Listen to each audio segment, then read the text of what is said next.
সম্মানিত ভিউয়ার্স, আসসালামু আলাইকুম।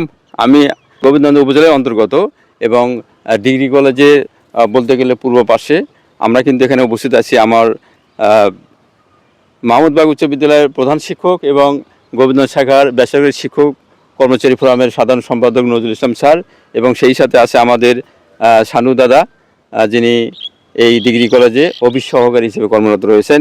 তো আমার প্রশ্ন হচ্ছে, আমরা এই যে পুকুরটা দেখতে পাচ্ছি পেছনে এই সাইডটা, তো এখান থেকে যে বিশাল এরিয়া, এই যে এই পুকুরটা আমরা দেখতে পাচ্ছি, প্রথমে আমি শানুদাকে জিজ্ঞেস করব এই পুকুরটা আসলে এটা কি নামকরণ করা হয়েছে?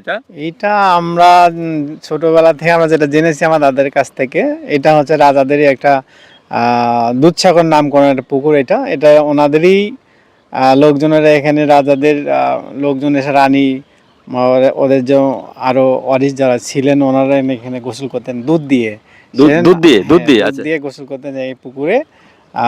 তখন থেকে এটা নামকরণ পুকুর দুধসাগর হিসেবে পরিচিত। আর পাশেই আর একটা আছে, সেটা হচ্ছে সরোবর, ওই পাশে। হ্যাঁ, ওই দক্ষিণ সাইডে। আর উত্তর সাইডে একটা আছে, সেটা হচ্ছে রক্তসাগর। এটা আমরা জানছি যে আমার এখানে একটা প্রশ্ন, এটা যে দুধসাগর মানে দুধ দিয়ে গোসল করছে, তাই তো? হ্যাঁ, কিন্তু এখন তো কেউ দুধ দিয়ে গোসল করে না। না, এখন আপাতত কিন্তু নাম ওঠে রয়েছে। জি, নাম ওঠে আচ্ছা, রয়েছে। আর এই পাশে যেটা বললেন এটা কি সাগর? এটা হচ্ছে আমরা রক্তসাগর হিসেবে পরিচিত। এটা হ্যাঁ, আমাদের এই যে কলেজের বিল্ডিং এর পূর্ব পাশে। আচ্ছা, যাই, এই সাগরটা অত বড় মনে হচ্ছে না যদিও। এটা রক্ত হওয়ার কারণটা কি? রক্তসাগর হওয়ার কারণটা আমরা যেটা শুনছি সেটা হচ্ছে যে এই রাজা যখন ছিলেন, এই রাজা হচ্ছে এনার নাকি আমরা বছরে নাকি ওনার 11টা খুন মানে মওকুফ ছিল ওনার। আচ্ছা আচ্ছা। সেটা যখন এই প্রজাদের যখন কথা মানে ওনার কথায় যারা রাখছিলেন না, যারা দোষী সাব্যস্ত হয়, ওই ধরনের যারা অপরাধী, হ্যাঁ, যারা অপরাধী তাদেরকে নিয়ে এসে ওখানে উনি মঞ্চে ফাঁসি দিতেন। সেই রক্তগুলো ওই পুকুরে যখন যাচ্ছিল তখন নামকরণ এটা রক্তসাগর হিসেবে পরিচিত এটা। ও আচ্ছা, আমরা এতক্ষণে বুঝতে পারলাম যে আগের যে রাজা ছিল উনি যেই সব যারা দোষী ছিল তাদেরকে পানিশমেন্ট দেওয়ার জন্য তাদের মৃত্যুদণ্ড দেওয়া হলো, এবং সেই রক্তগুলোই এই পুকুরে যাচ্ছিল জন্য রক্তসাগর, আর এটা হলো দুধসাগর। সম্মানিত সুধীমণ্ডলী, আমাদের মাঝে আছেন সেই গোবিন্দগঞ্জ উপজেলা শাখার বেসরকারি শিক্ষক কর্মচারী ফোরামের সাধারণ সম্পাদক নজরুল স্যারকে বলবো, যেহেতু স্যারও কিন্তু এই এলাকারই, বলতে গেলে এলাকায় তার বসবাস, স্যারকে বলবো, স্যার এই যে এই দুইটা পুকুর আছে এখানে, একটা দুধসাগর, রক্তসাগর, এই দুইটা সম্পর্কে আপনার অনুভূতি কি স্যার? আপনি তো এখানে পড়াশোনা করেছেন, এই ব্যাপারে আপনার কোনো ধারণা থাকলে সংক্ষিপ্ত আকারে একটু বলবেন। ধন্যবাদ মঈন ভাই। আসলে খুব সুন্দর এই স্মৃতিমাখা কথাগুলো এতদিন পর আমরা পেয়েছি। শানু বলেছে আর কি, এটা সেই ছোট্ট শানু বলেছে যে আসলে এখানে আমরা যেটা জানতে পেরেছি যে প্রতি বছরে যেটা যারা অন্যায় এবং বিভিন্ন দোষী সাব্যস্ত হয়ে যারা নির্ণয় করা হয়েছে, যাদেরকে রাজা তাদেরকে বিভিন্নভাবে তাদেরকে গর্দান কেটে বা ফাঁসি দিয়ে বা যেভাবে হোক রক্তপাত করা হতো আর কি। সেই রক্তপাতের ফলশ্রুতিতে ওই জায়গাতেই করা হতো। ওই মানে এখন সেই পুকুরটাকে মানে রক্তসাগর ওটা বলা হয় আর কি।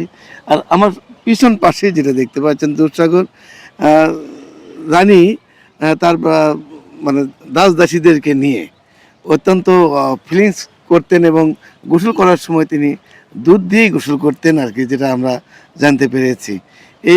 এই যে উল্লাস, এই আনন্দটা আগের যে নামকরণটা দুধসাগর ছিল, এখনও সেটা দুধসাগর হিসেবেই পরিচিত। আপনি কিছুক্ষণ আগে দেখে এসছেন যে ওখানে একটা ছিল, সেটা পুকুর ছিল, সেই পুকুরটা হলো রানীর পুকুর, অর্থাৎ ওখানে তিনি দাসীদের নিয়ে গোসল করতেন। পাশেই দেখতে পারবেন ওই যে পাশে গাছের ওই পাশে সরোবর। এটা অনেক বড় একটি পুকুর, যেখানে বাইরের লোকজনেরা এসে এখানে ওই মাছ ধরা, বিভিন্ন কিছু রেওয়াজ মনে হয় এখনো চালু আছে। আর এই কলেজে যেহেতু দেখতে পাচ্ছেন, কলেজের আমরা পূর্ব প্রান্তে রয়েছি। এই কলেজটাতে আমি লেখাপড়া করেছি, আমার মেয়েও কিন্তু এখানে। আপনাদের দোয়া আশীর্বাদে সকলের স্যারদেরকেও আমি ধন্যবাদ জ্ঞাপন করি যে আমার মেয়েও এই কলেজ থেকে সুনামের সহিত অর্থাৎ গোল্ডেন প্লাস পেয়ে এখান থেকে ইন্টারমিডিয়েট। খুবই ভালো। স্যারকে আরেকটু প্রশ্ন করতে চাচ্ছি একটুবারে, মানে যেহেতু আপনি এই কলেজে পড়ালেখা করছেন, তো পড়ালেখা অবস্থায় আপনারা মাঝে মধ্যে এই পুকুরের পাশে আসতেন, বসতেন, বা এরকম স্মৃতি আছে কিনা? হ্যাঁ, এরকম অনেক স্মৃতি বিজড়িত। আসলে আমরা যখন ফ্রেন্ডরা এখন একটা ক্লাস চলছে, একটা লিজার পিরিয়ড রয়েছে, সেখানে এসে কিছু সময় আমরা বসে থেকে একটু বন্ধুদের আড্ডা দিতাম, এটা ভালো কিন্তু লাগতো। ভালো ছিল। এই যে শানুকে দেখতে পাচ্ছি, ওই ছোট যখন ছিল আমরা ওকে সাথে করে নিয়ে বিভিন্ন জায়গাতেই ঘোরাফেরা করতাম। এটা ওর এখন খেয়াল আছে কিনা এটা আমার জানা নাই, যদিও 30-35 বছরকার আগে, 30-32 বছর আগেকার কথা। তো মঈন ভাই, আপনার মাধ্যমে এই যে এত স্মৃতিচারণ, যে আমাদের এই কলেজের সেই কতদিন আগেকার যে ইতিহাস ঐতিহ্য তুলে ধরলেন, এটা আমি আমার পক্ষ থেকে, কর্মচারী ফোরামের পক্ষ থেকে আপনাকে আবারও ধন্যবাদ জ্ঞাপন করছি। আপনি এই শিক্ষকদের নিয়ে, শিক্ষার যে শিক্ষালয় নিয়ে আপনি যে কন্টেন্ট তৈরি করেন, এটা অত্যন্ত প্রশংসনীয়, যেটা আমি বাইরেও শুনি, এবং এই সুনামটা যেন আপনার খ্যাতি আকারে সরে পড়ে, এই আশীর্বাদ রাখছি। জি, ধন্যবাদ আপনাকে, অসংখ্য ধন্যবাদ। সেই শেষে স্যারকে একটু, স্যার আসলে আপনাকে ধন্যবাদ এবং আপনাকে অসংখ্য ধন্যবাদ, আপনারা খুব সুন্দর করে ফুটিয়ে তুলেছেন। সম্মানিত দর্শক মণ্ডলী, আপনাদের উদ্দেশ্যে বলতে চাই, আমরা বাংলাদেশের বিভিন্ন জায়গার বিশেষ বিশেষ দৃশ্যমান যেগুলো, সেগুলোকে আপনাদের মাঝে তুলে ধরার চেষ্টা করব।